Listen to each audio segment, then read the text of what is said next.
Nunca quise volver a entrar a ese edificio, pero en la Ciudad de México uno aprende que hay lugares que no te dejan ir, aunque te mudes, aunque cambies de trabajo, aunque jures no regresar jamás.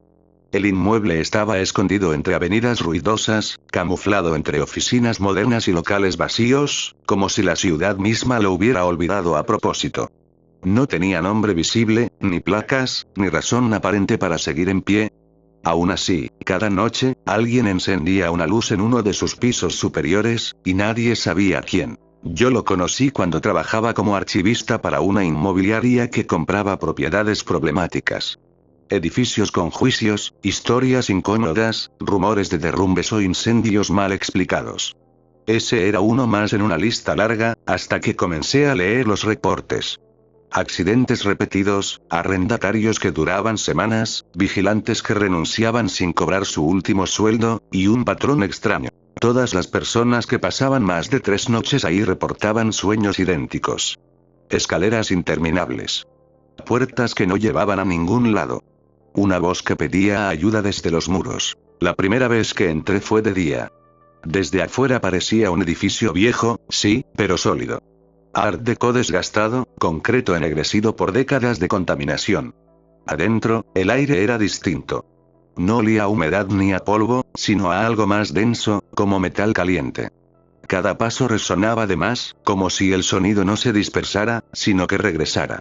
Los elevadores no funcionaban desde hacía años, así que subí por las escaleras. En el tercer piso sentí el primer mareo. Nada fuerte, solo una sensación breve de desorientación, como cuando olvidas por qué entraste a una habitación. Había oficinas abandonadas, escritorios volcados, archivos regados por el suelo. En uno de los muros encontré marcas de uñas, profundas, concentradas en un solo punto, como si alguien hubiera intentado salir del concreto. Pensé que era vandalismo, hasta que noté que las marcas atravesaban capas de pintura antiguas, de distintas décadas. Eso no se hace en una noche. Seguí subiendo. En el sexto piso encontré un cuaderno. No había muebles, solo ese objeto, colocado con cuidado en medio del pasillo. No tenía nombre ni fecha, pero cada página estaba escrita con la misma letra, apresurada, nerviosa.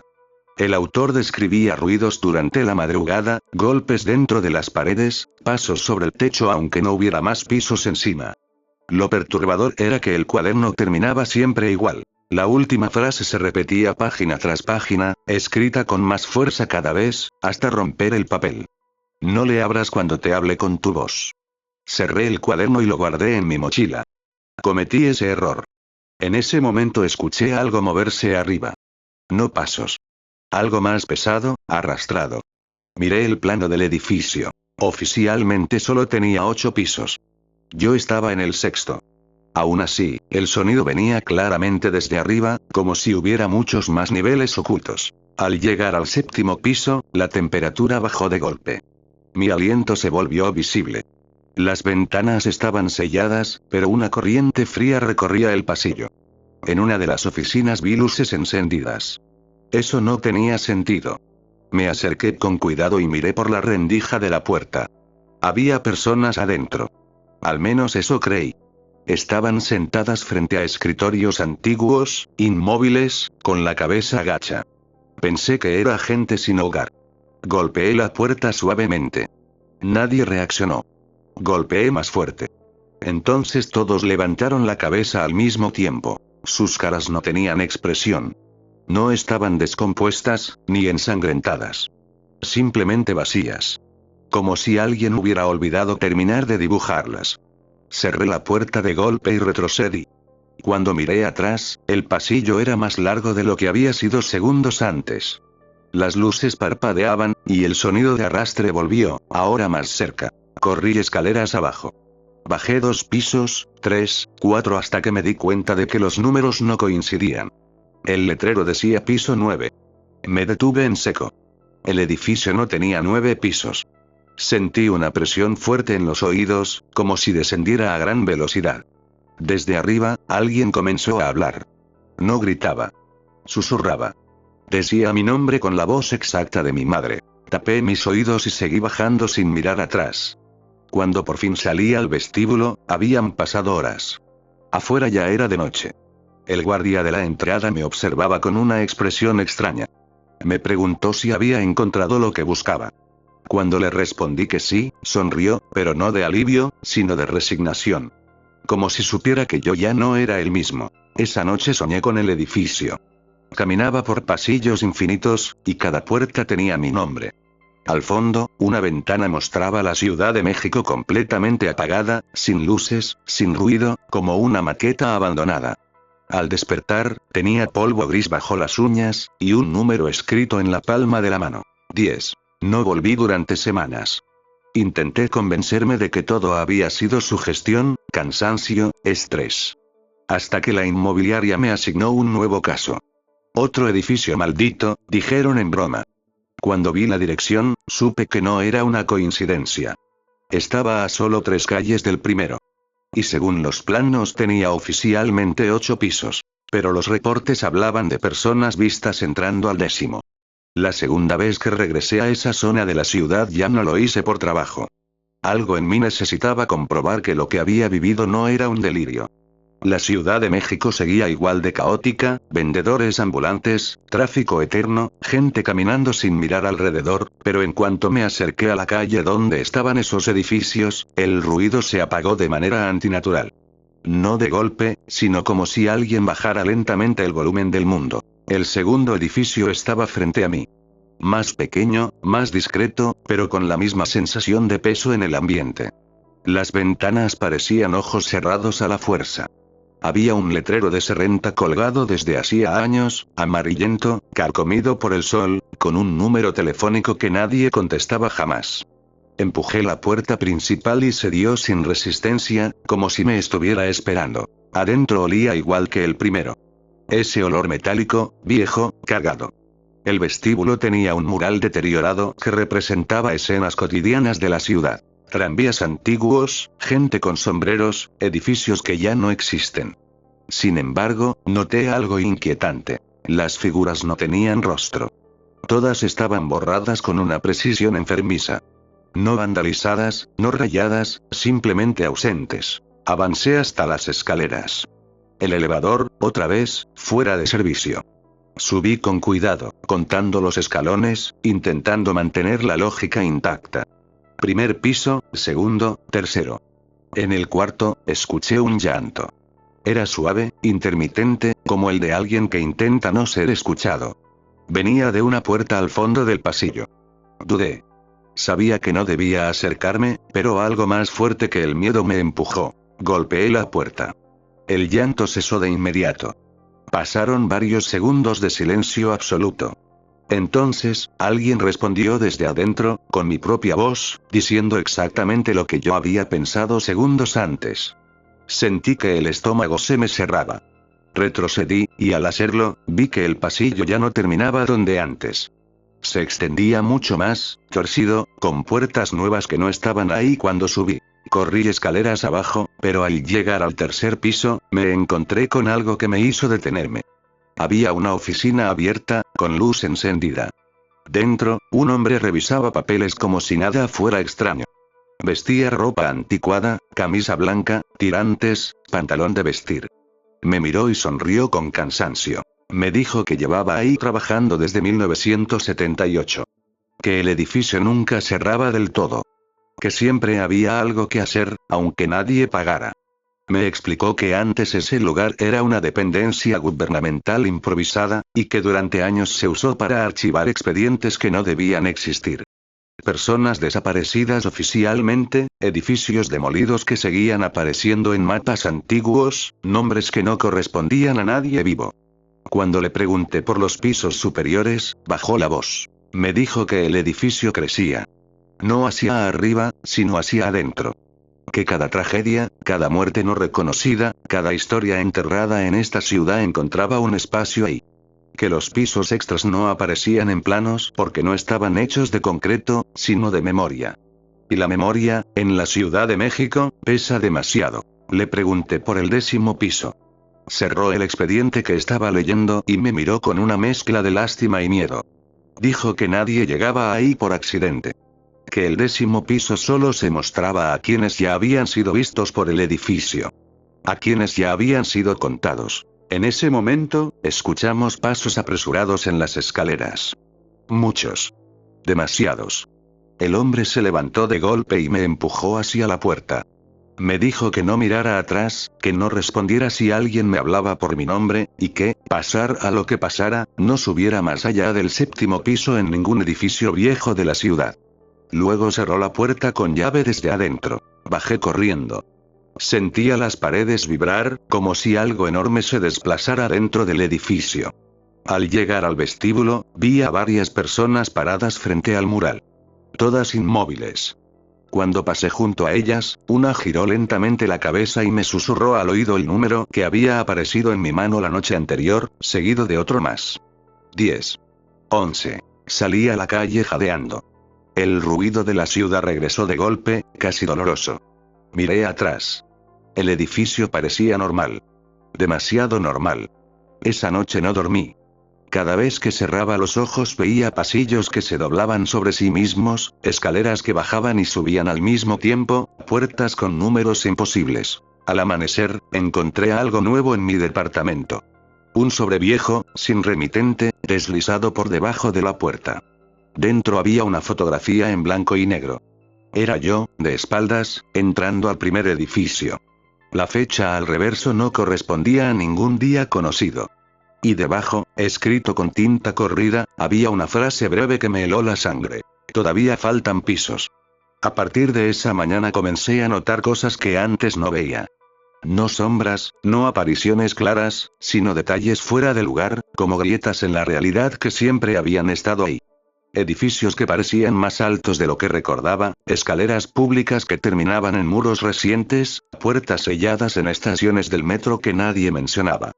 Era como si la ciudad ocultara capas superpuestas, y yo hubiera aprendido, sin querer, a mirar entre ellas. Intenté ignorarlo. Continué con mi vida, pero el sobre y la fotografía no me dejaban en paz. Amplié la imagen en mi computadora.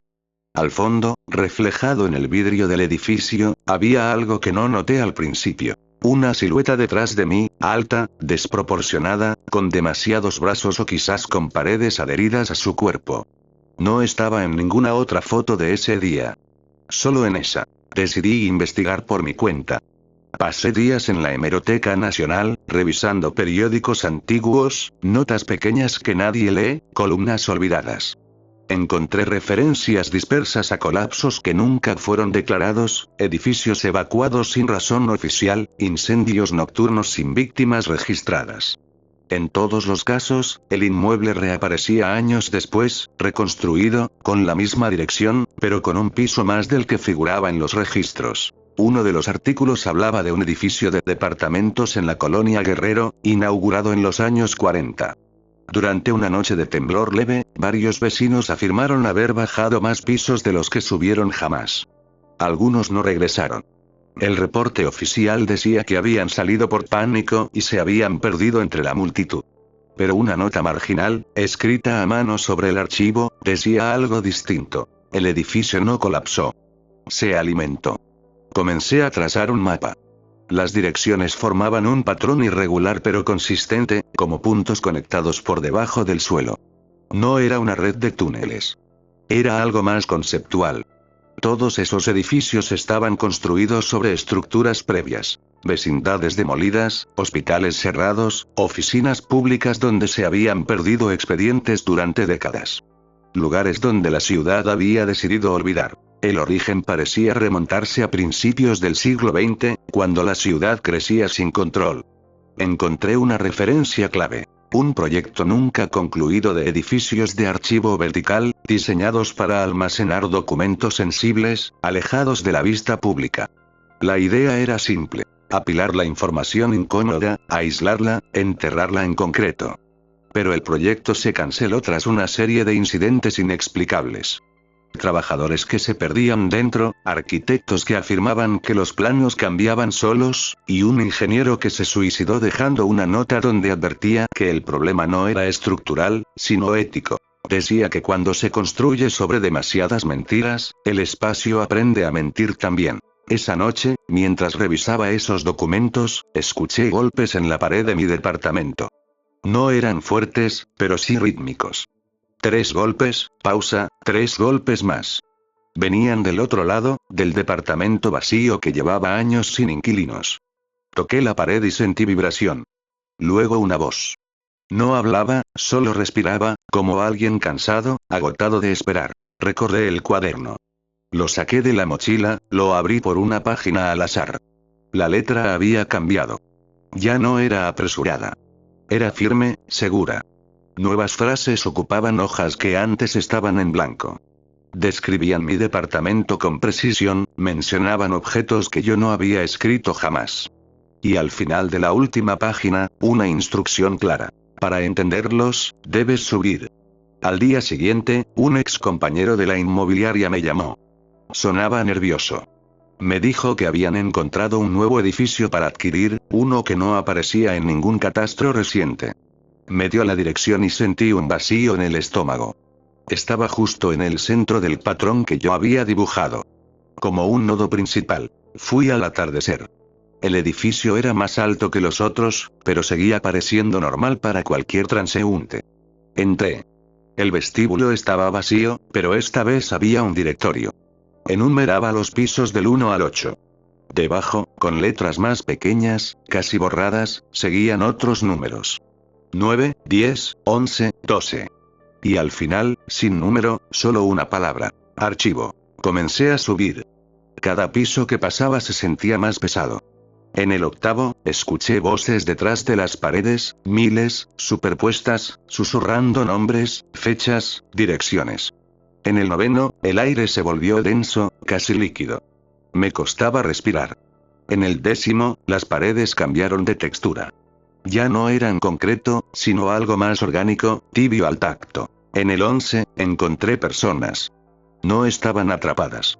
Caminaban tranquilas, leyendo documentos, archivando cajas, como si siempre hubieran trabajado ahí. Algunas me miraron con curiosidad, otras con alivio. Una mujer se me acercó y me dijo que por fin había llegado alguien nuevo.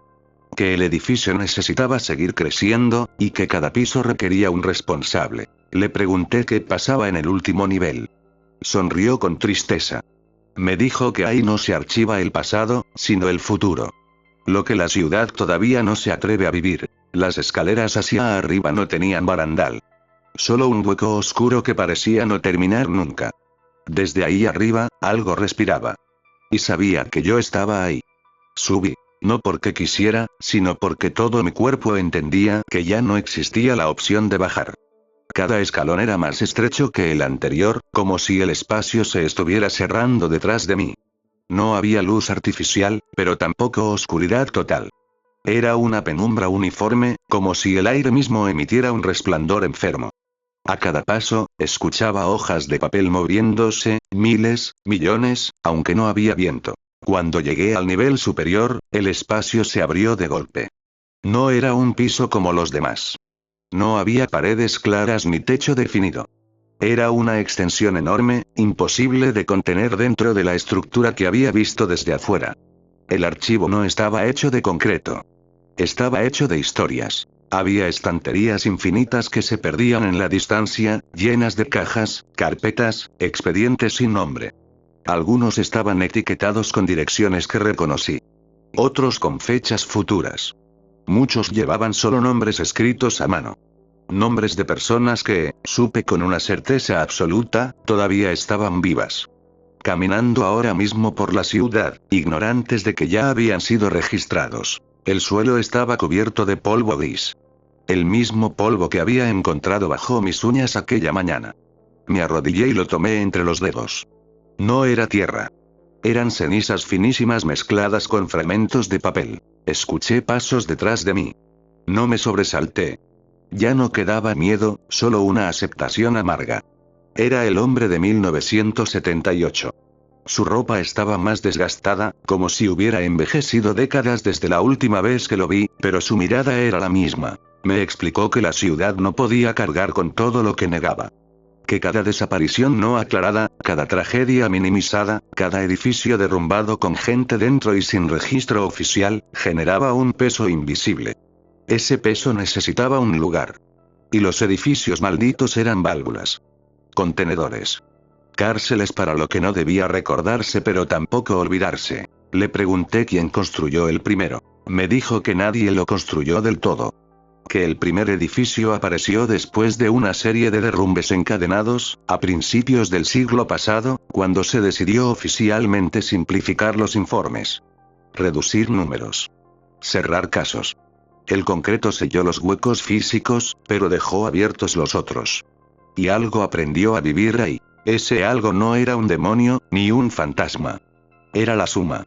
La acumulación de todo lo que la ciudad empujó debajo de la alfombra durante generaciones. Y con el tiempo, aprendió a organizarse. A clasificarse. A crecer. Entonces lo escuché claramente. No era respiración. Era el sonido de una ciudad dormida soñando consigo misma. Trenes que nunca existieron, edificios que jamás fueron inaugurados, gritos apagados por informes oficiales. El hombre me dijo que el archivo necesitaba nuevos responsables porque los antiguos se desgastaban. Porque nadie puede sostener el peso de una ciudad entera para siempre. Algunos se volvían parte de los estantes. Otros se convertían en pisos. Le pregunté por el 10º piso. Por el 11. Por los números que seguían apareciendo. Me respondió que esos pisos no eran niveles físicos, sino etapas. Cuando alguien comenzaba a anotar los errores del espacio, era contado. Cuando regresaba, ascendía.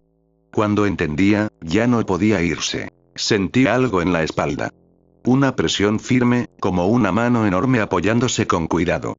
No dolía. Era casi paternal. Frente a mí apareció una mesa. Sobre ella, una carpeta nueva. Sin nombre. Sin fecha. Vacía. El hombre me dijo que ese expediente era mío. Que aún había tiempo de llenarlo de una sola hoja y desaparecer en la ciudad como un recuerdo confuso. O permitir que se completara con cada paso que diera a partir de ese momento. Le pregunté qué pasaba si me negaba. No respondió. Señaló hacia un estante cercano. Ahí vi el cuaderno que había encontrado semanas atrás. No era único. Había cientos iguales. Todos comenzaban igual. Todos terminaban abruptamente. Entonces escuché mi nombre, no susurrado, sino pronunciado con la voz de miles. Comprendí algo terrible. No me estaban llamando. Me estaban reconociendo. La carpeta se abrió sola. En la primera hoja apareció la fotografía que habían dejado bajo mi puerta. En la segunda, la fecha de hoy. En la tercera, un plano del edificio donde yo vivía. Con un piso adicional marcado en rojo. El hombre me dijo que la ciudad nunca deja ir a quienes aprenden a verla completa. Que incluso ahora, mientras alguien escucha esta historia, un edificio está creciendo en algún punto. Un piso más. Un pasillo nuevo.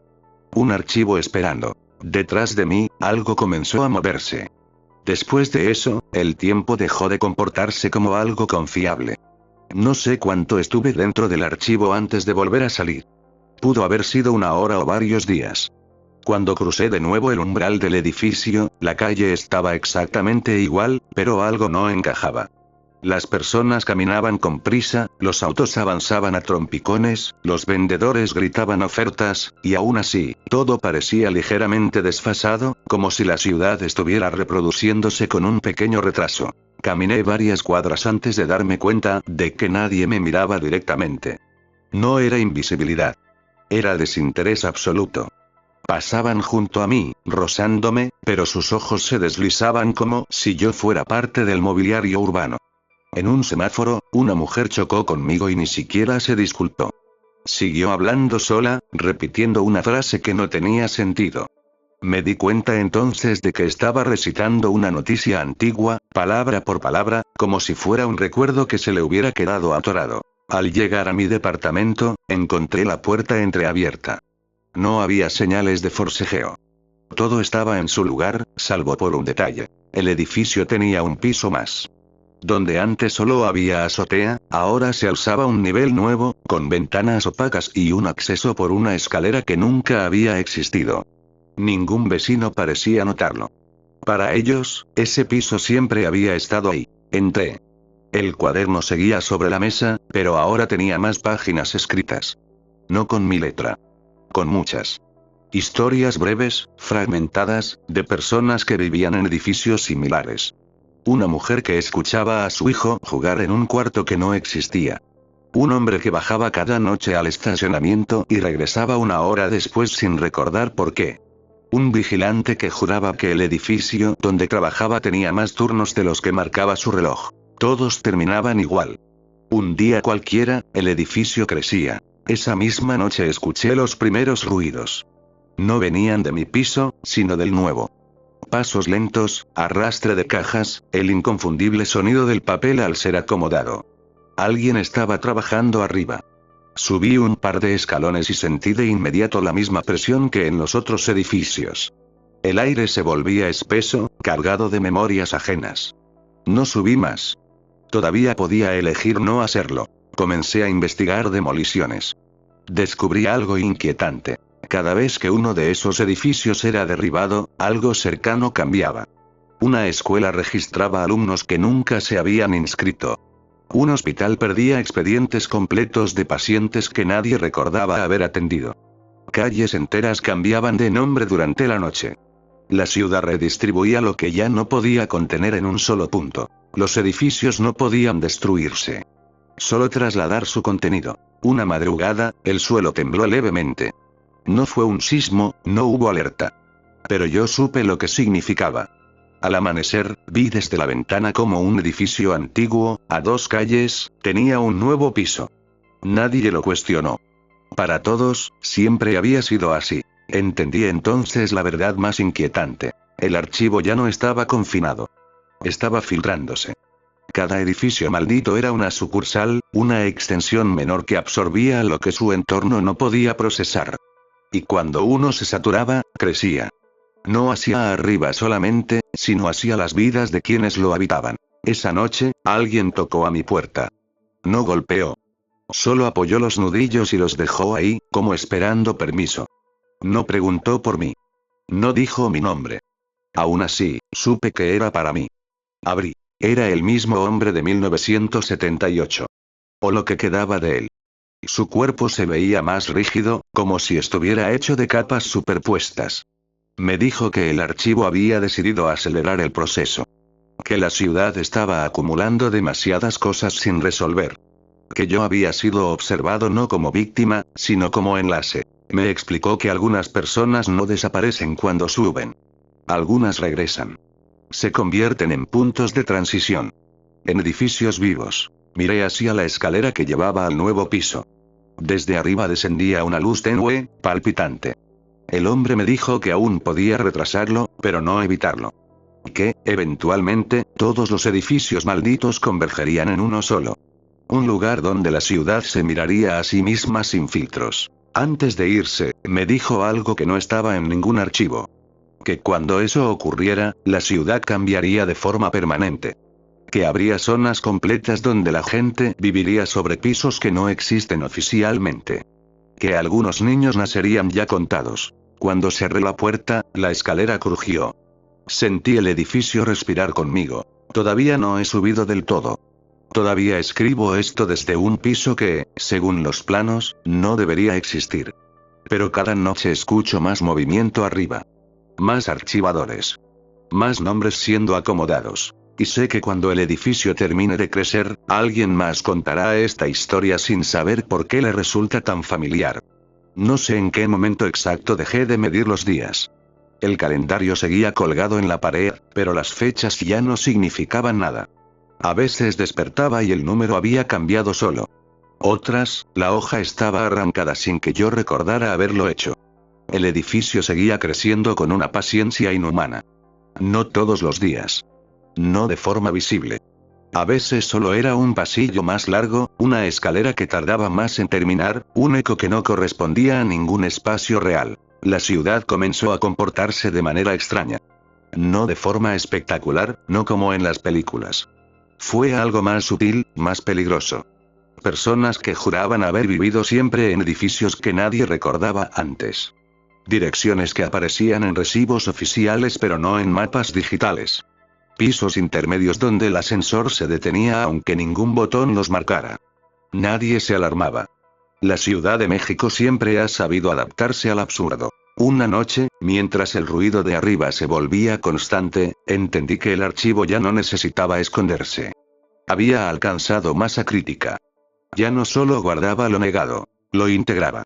Las historias no resueltas dejaban de ser errores y se convertían en parte del diseño. Subí. Esta vez no hubo resistencia.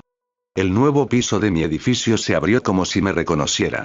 No era igual al archivo central. Era más pequeño, más íntimo.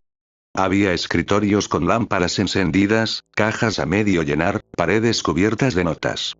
En una de ellas vi mi nombre repetido decenas de veces, escrito con distintas letras. Entendí que no estaba siendo observado. Estaba siendo usado como referencia. El hombre de 1978 estaba ahí, o lo que quedaba de él. Ya no caminaba. Estaba integrado a una pared, como si el concreto lo hubiera absorbido hasta la cintura. Me dijo que había llegado el momento.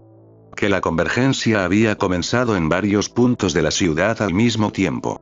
Que algunos edificios estaban creciendo tan rápido que ya no podían ocultar sus pisos extra, y aún así, nadie los veía. Me explicó la última pieza.